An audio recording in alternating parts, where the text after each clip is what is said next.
All right, fantastic. Well, this is Emily the Songbird, and I am here with an amazing guest today. And but I don't want to mispronounce your last name. And so could you go ahead and introduce yourself, Tom?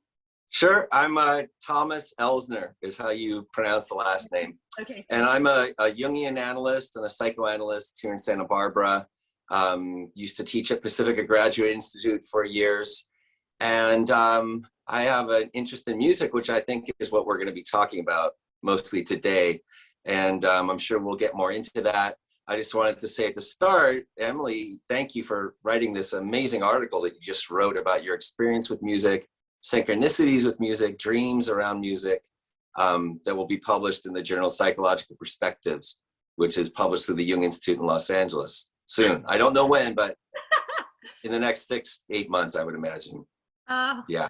Wow. Yeah. Well, I am so grateful to meet you, Tom, and thank you for this wonderful opportunity. You are the first person that actually saw me more than a music teacher, and that was amazing. I still don't know how you did that, but let's go ahead and start with you, because through this experience you were talking about that music had a big impact with you, and so our listeners are going to be getting to know you, but I'm also going to be getting to know you too. So tell me how music, what is it about music that was so impactful in your journey? Right. Well, thanks. I mean, I appreciate the chance to get to talk about this. It's not something I talk about much, so it's really wonderful to meet you and have the chance to dig into this intersection between psyche and music. At Psychological Perspectives, I'm on the board there. I was asking the other board members about trying to get an issue together about the relationship between psychology and music. And someone said, we've tried that for years and there's no one to write the articles. It's very rare to find real musicians that have an interest in psychology, especially from the Jungian perspective, and are capable of writing about that. So you're one of those, so thanks. I'm not a musician like you are. My interest in music, I was never really interested in music growing up as a kid. I wasn't one of those kids that had bands, concerts going on all the time, but it really started my fascination, I will say, the pull into music emotionally on a deep feeling level where it became so important to me came during some years in my late 20s where I had, for lack of a better word, a quarter life crisis, a depression. I was a lawyer, had left the practice of law. My parents had passed away very early on when I was like 23, 24. A lot of things happened around that time that when snap, crackle, pop, all the foundations of things were crumbling. And I was sort of fell into this void of unknowing, not knowing what would happen next, feeling depressed, feeling life was, had lost its meaning as far as I had been educated to believe in its meaning, power, success, prestige, practicing law, all of that stuff. And during that time, I developed this huge fascination with and deep connection to music, specifically to blues, specifically to really old blues, Delta blues, Son House and Robert Johnson, Lightning Hopkins, and then some Chicago blues music, but totally out of the blue for me, totally out of left field. I was in San Diego at the time. They have a really good local blues scene down in San Diego, so I would go hear these local blues musicians and then thought, I have to learn how to play this music. And I just got completely obsessed with learning to play guitar by learning to play blues. Even to the point where I went to Berklee School of Music during one summer out in Boston, and I would take my guitar and sit in the subway and sit in Harvard Square and play, and trying to learn music, trying to learn jazz eventually. But music primarily was a way for me to stay connected, to get connected to feeling and emotion and the resonance of music. And, like songs like Son House's Death Letter Blues, like John Lee Hooker said, blues is just a good man feeling bad. and the connection to emotion, was really life-saving to me, that came through music, really, really important to me during that time. And, and then since then I was in some bands and I got interested in playing with other people. That sort of dissipated as I started to study psychology. Now there's just not enough time to do everything. So family, work, I'm writing a book. I can't do everything, but somewhere in there, there's a musician in me, and maybe in another lifetime, he'll have a chance to come out. Oh, yes. Well, it's interesting because in the book that I wrote, I have a chapter called Healing the Daddy Blues. And my dad was also a lawyer. And I remember he just absolutely loved music. And that was our deepest connection, was when he could let all of that go and he could do music. And what's interesting is I always encouraged him when I was little. I'm like, Dad, if you don't like being a lawyer, do something else. And he would have been a wonderful professor, right? Because he loves the world of ideas but that emotion is so absolutely key. And that, healing, talking about those Jungian parts, that masculine and that feminine, and you lost both of your parents. So that, that's a huge loss. So you really had to reparent yourself. And so could you talk a little bit about that? Would you be willing to share a little bit about that? Sure. Yeah, obviously that's a long story, but yeah, I was the lead up to my family of origin stories that I was also adopted as an infant. So I was adopted into a family that was very upper middle class, down the road, very conservative, values of prestige, power, money. That's how I was raised. When I was 2 years old, I went to school for the first time. I got on a bus with a little diaper bag and went to the Buckley School in San Fernando Valley in Sherman Oaks from our house in LA, which was an hour trip each way at 2 years old, because my grandmother had seen this talk show in which Isabel Buckley had written a book called College Begins at 2. So that was it. So college begins at 2. You get the sense, right? And I had my little tie and coat, 2 years old, and so everything in my education was just geared towards, you're going to get an MBA or go to law school. That's it. That's why we adopted you boys. You're going to do that. You're going to come into the family business, and we're going to grow this into, that's the reason for your existence. So, which I pretty much fulfilled. I went to law school, did well at law school. The year before I was in law school, my mom passed away. The first year of law school, my dad passed away. After that, I put the blinders on and I just got all the best grades at USD Law School, top of the class. And the last 2 years, won all these awards, was on the mock trial team, just gung-ho with it.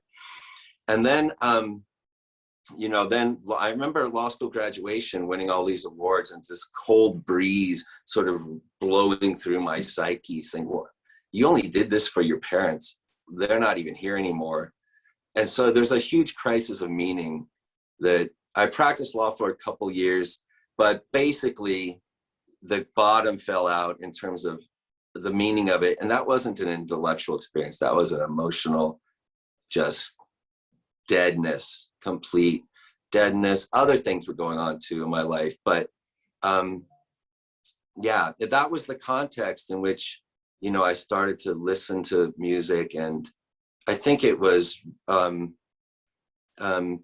terms of, you asked about the reparenting, there was a sense of, from nothing, creating something, and from the void of all my collective conventional values being smashed, new values had to grow out of that. And music was part of that. Dreams were a big part of that. Getting into Jungian analysis was a big part of that. And, over years in analysis, I did get reparented from within, so to speak, re-educated. New values grew up in my life that have stayed with me now I'm 54, so a long time.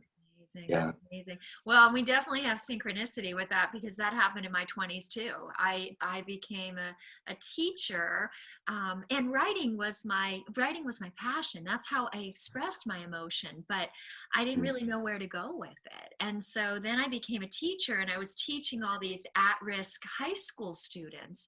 And, I was just completely divorced from my inner life. And then, like you, everything just completely fell apart. And that's when I started to hear the song that, you know, people talk about, that inner still voice. Well, that voice was guiding me, and I just followed it gung ho. And it sounds like Mm-hmm. you did as Mm-hmm. well, which is, and Mm-hmm. your whole life transforms and you never go back, you know, but Mm-hmm. it's not necessarily an easy road, right? Therein lies the hero's journey, right? Because sometimes what you really want to manifest is not in, I mean, it's just not in form yet. And so you have to follow this trajectory. And that's why I love Joseph Campbell, because that, you know, that mythology, that hero's journey was, I was just following the breadcrumbs. So you said something before about writing a book. So I'm curious about what your book is about. And could you share a little bit about that? Sure. Well, ostensibly, the book is about this 19th century British Romantic poet Samuel Taylor Coleridge and his famous epic poem, The Rime of the Ancient Mariner, which is one of the great, really one of the few great symbolic visionary poems that we have. It's talk about the hero's journey. It's a night sea journey poem to the end of the world, back again. Complete everything that he leaves on shore dies completely. It has visions out at sea and tries to bring those back to shore again. And yeah, so this is a symbolic dream journey, this whole poem. And so I try to understand it and walk slowly through it through the lens of Jungian psychology, understanding the symbols and the motifs from Coleridge's life, but also archetypally. And I try to bring my own life story into this as well, and show why it's important to me and how I lived my little version of this big story of change. And try to apply these themes to our culture too, to, you know, the deep changes our culture is going through. We all feel, of course, this apocalypse through technology and climate change and changing values around religion and politics and a whole lot of other things too. So we seem to be in this moment when the collective values are needing to really deeply change. And that's what the book's about. Fantastic. And do you have a title for it yet? It's the working title is A Flash of Golden Fire, which is a line from the poem. Yeah. Oh, I love it. Well, being a lit major and an English teacher for years, because that's what I did before I did music, was the English. Well, that sounds fabulous. That sounds fantastic. And so I was thinking about that, because I've always had a passion for Jungian psychology, and it came through, you know, the music as we know, but what is it that, I was thinking of people who come to you for support. What is it that you think is most helpful about Jungian psychology and your book? Like, how does that fit in terms of serving the population and the changes that are going on? Because I totally agree. Okay, I got to close the window. Somebody just put on a big mower thing. Sure, sure, no problem.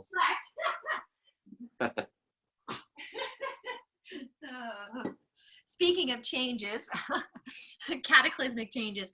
So what is it that, what do you think is most supportive? Because there are so many crises going on from the inside. And I think that inner work, I think the work that you do, I think music, you know, is so absolutely key in terms of the healing that really I think we're all here to do. So how, you know, how does that play out? And I know that's kind of a big question, but you could take any piece of it that might resonate.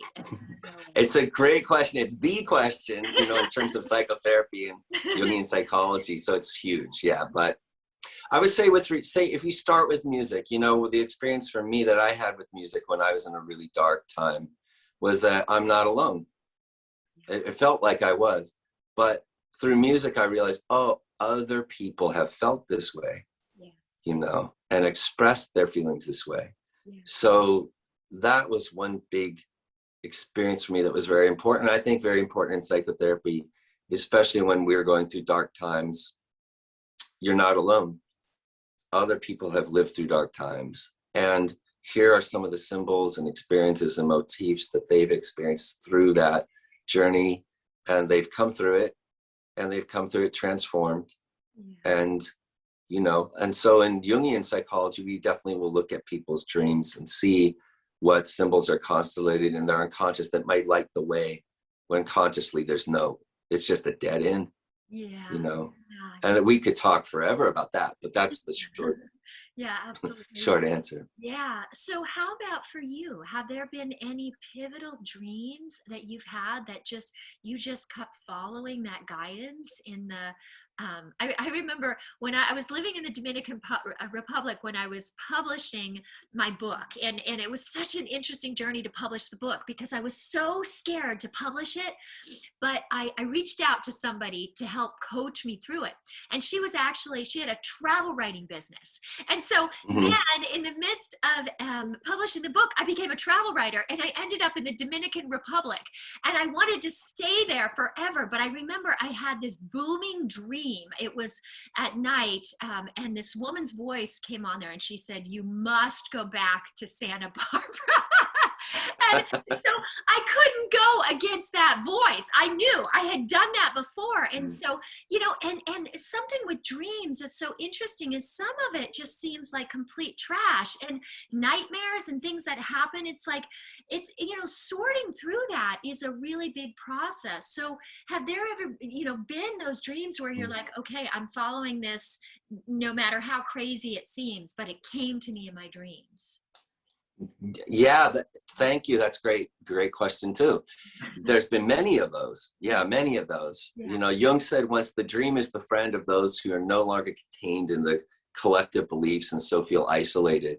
So when we don't have a priest, we don't have collective values that guide us anymore, we have dreams.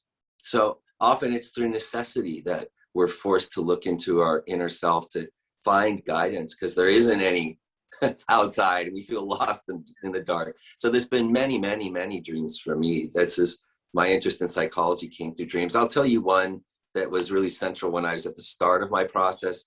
And this was when I was about 28 years old. And believe me, you get a sense of where I was coming from at that point. I never thought I'd go to psychotherapy. That was for crazy people. It was the furthest thing from anything in my world, and let alone become one of those people. That was not even on the radar at all, but I was depressed, and my roommate at the time said, "Tom, maybe you should see a therapist." And I thought, well, that's no. Why would I do that? Because don't worry, I know a Jungian psychologist. It's different. It's not for crazy people. Yeah. I thought, oh, well, that sounds good. Not true, by the way. That's not true. It is for crazy people.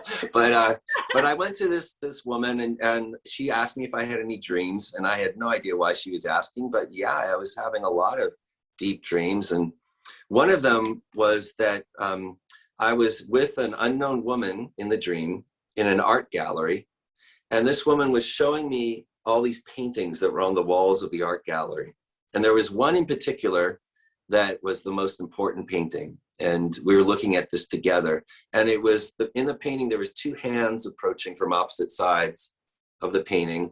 And inside of the hands, like in the middle, as if they were containing this, there was an eclipsed sun, a dark sun, a black sun.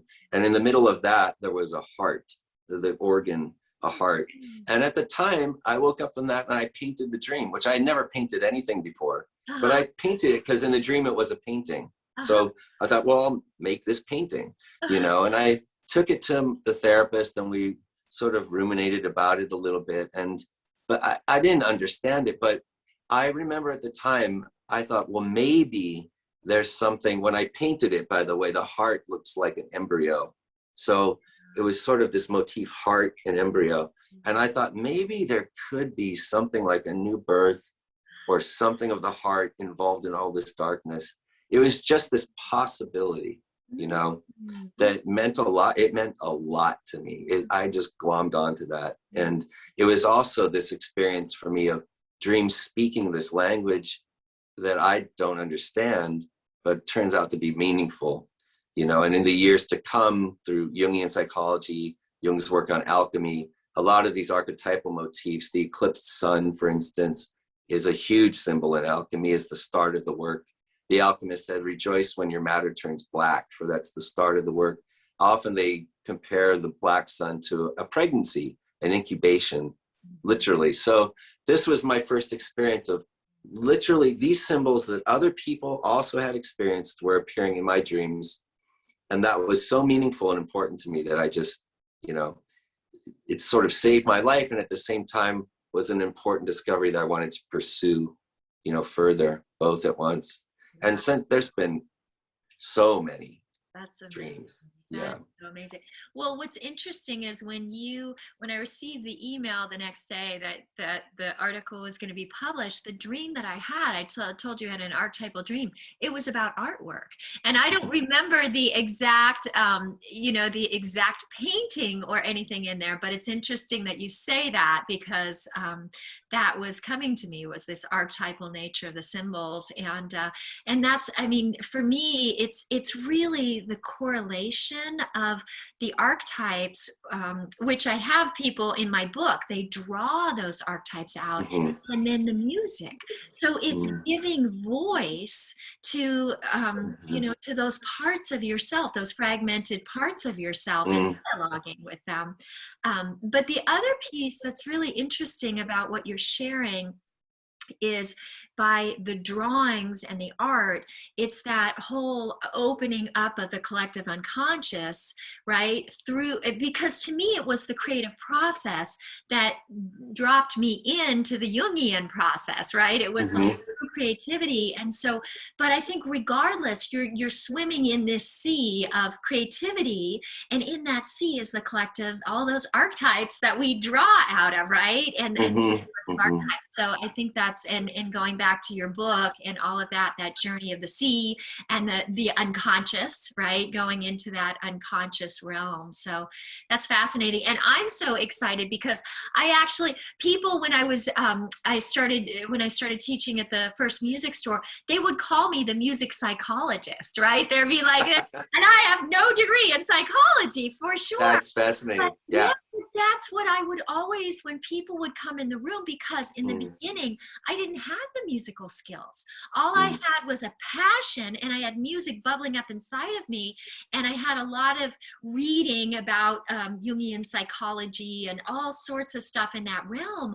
But then I found myself, when people were in front of me, I would just start to use whatever tools were available. And a lot of that I discovered was psychological in nature. Spiritual. And so it was really fascinating, but people never identified me in that realm. They're like, oh, my music teacher, right? And so I'm like, right. but there's something missing, because that depth, to me, that depth is really what alchemizes. And then people would say, well, the music actually transformed me. And I was like, well, the music was a vehicle that kind of reshifted things inside of you so that you could transform, right? Like it was a vehicle to do that. So well, that's great, Emma. I love that natural combination, the music psychologist, just naturally.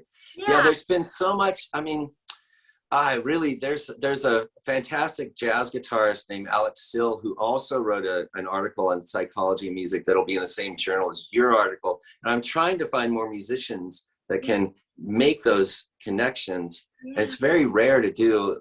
Lyle Mays, who is the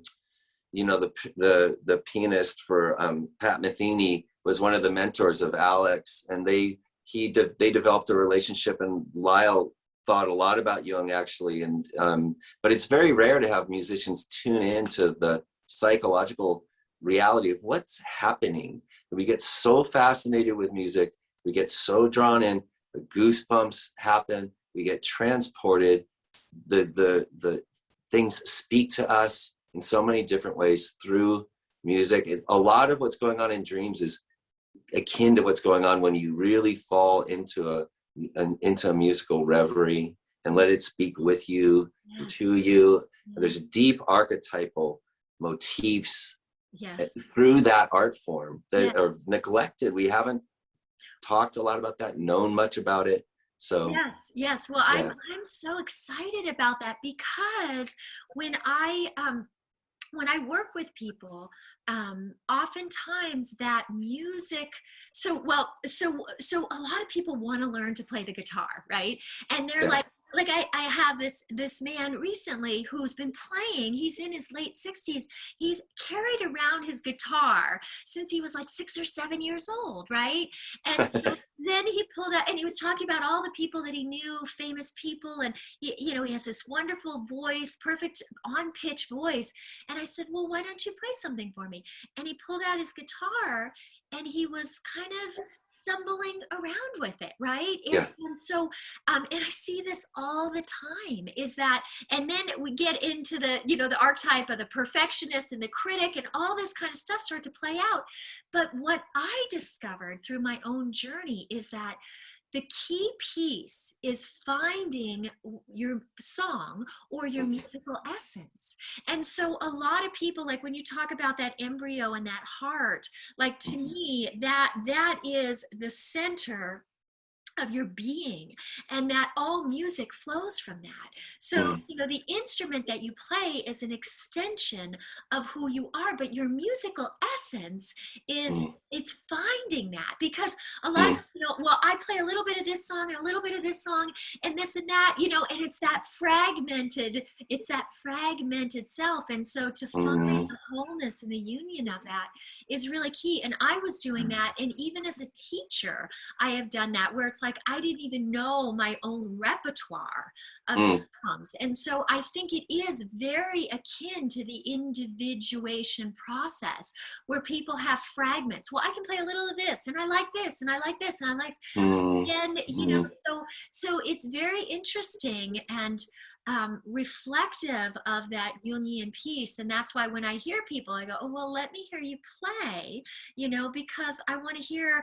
And then it's like, it's just, they're out of alignment with who they truly are. And that's the journey that I discovered, is that I couldn't play because I wanted to find out my own expression. I wanted to find out truly what my voice was speaking from the inside to me. Right.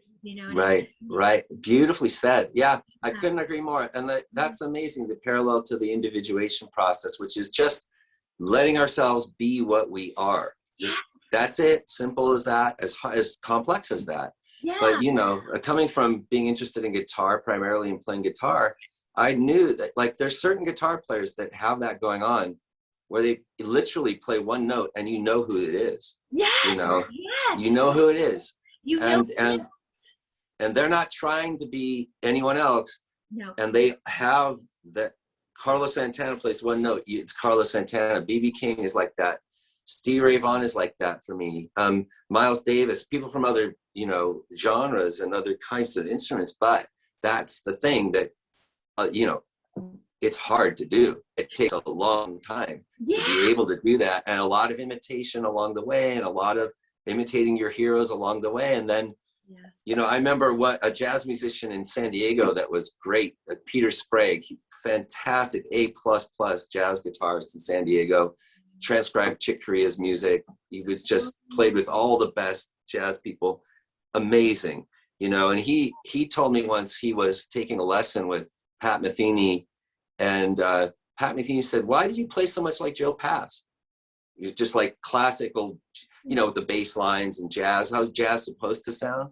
And Pat Metheny said, I could do a perfect Wes Montgomery imitation, but why? Like, why would you do that?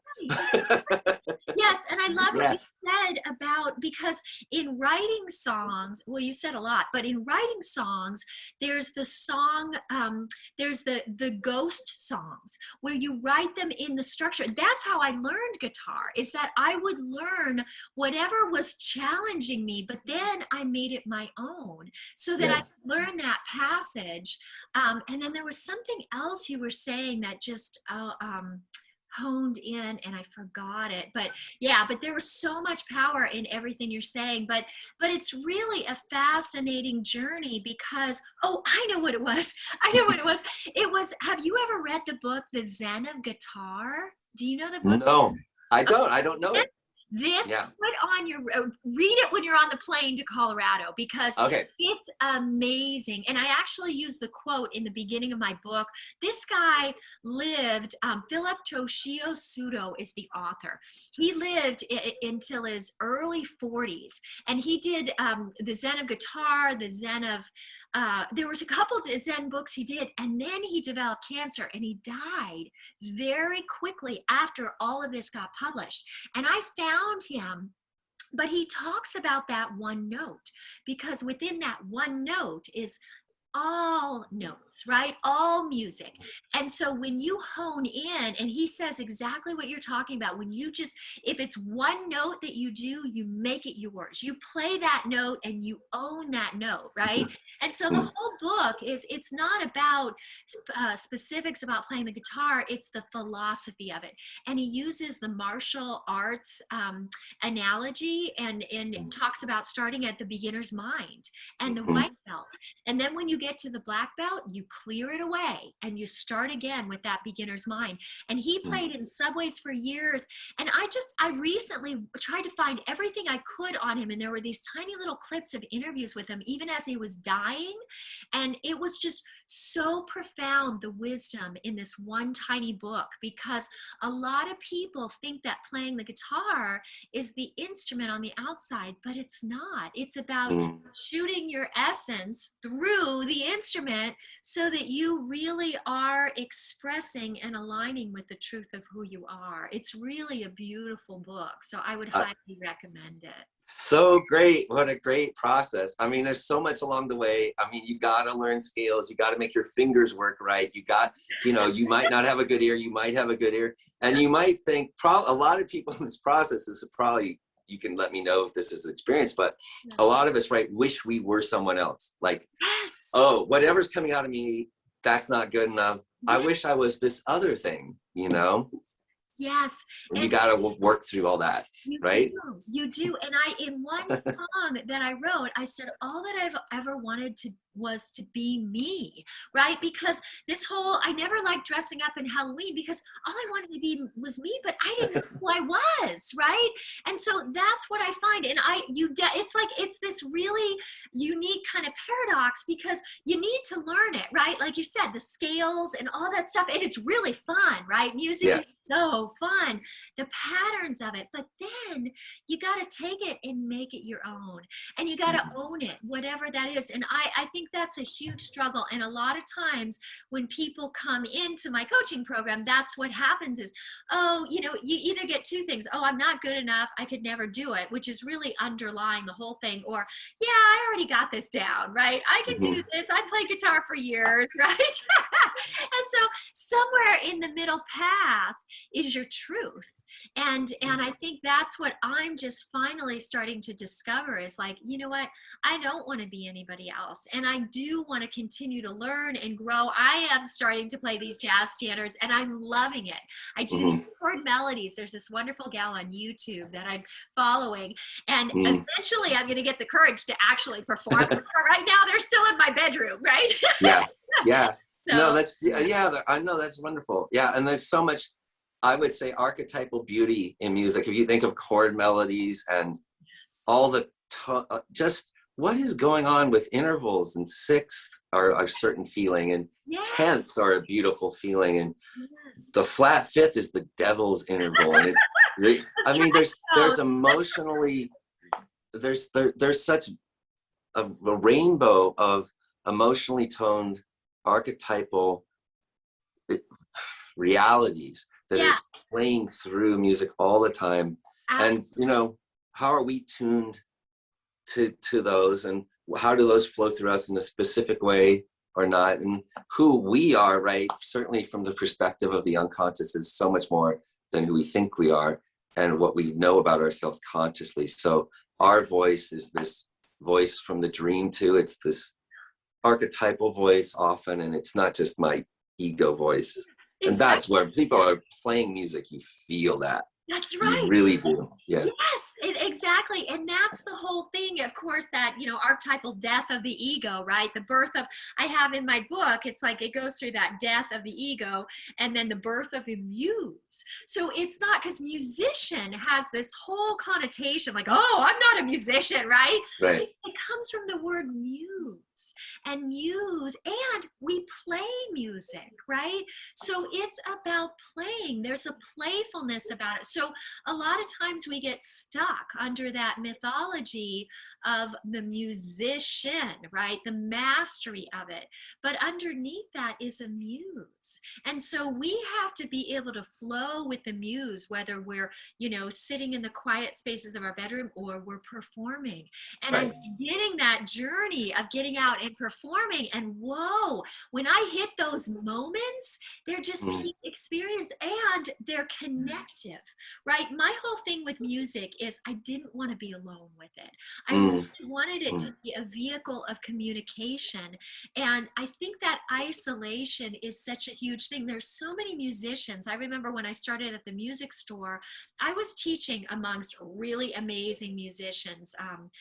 And they weren't famous in the big scheme of things, but they were famous in our community and amazing. And here I was, in my early 30s, and I'm like, oh yeah, I'm starting to teach guitar, and I know nothing. I really knew nothing. Just had the passion. And so, but it's just an incredible journey. And again, I kind of forgot what I was going, but I was jumping off where you were going. But anyway, it's just incredible. Oh, well, one thing I would say is that I can feel when I talk to you, the alignment. It's like we're mirroring back. You have a musical essence that's really intact.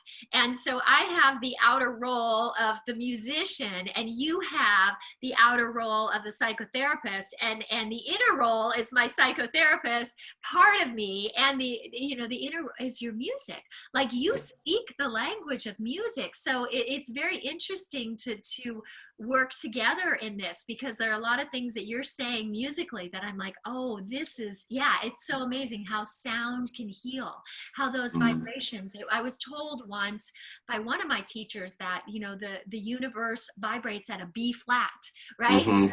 So there's all these theories about the tones and the intervals. And I did a sound healing conference in Alicante, Spain, and we learned about the power of overtone chanting, and that, all those intervals and things that you can do even with your voice, the power of that. So there's so many conversations that we can have. And I know that you are on a time limit because you're going on an amazing adventure to Colorado. So is there anything else that you would like to share? This has been so fascinating, and I am just so grateful for this time, and I hope we get to have some more time together to connect and share. That would be great. No, I'm really, really happy. This is the first time we've met. I've read your article, so I know you through your article, and this is the first time we've met. I'm so glad to meet you here in Santa Barbara, and I hope we talk more. I'm sure we will. That sounds great. That sounds great. Yeah. Okay, wonderful. Well, this is Emily the Songbird signing off, and we will talk again soon. So I will turn off the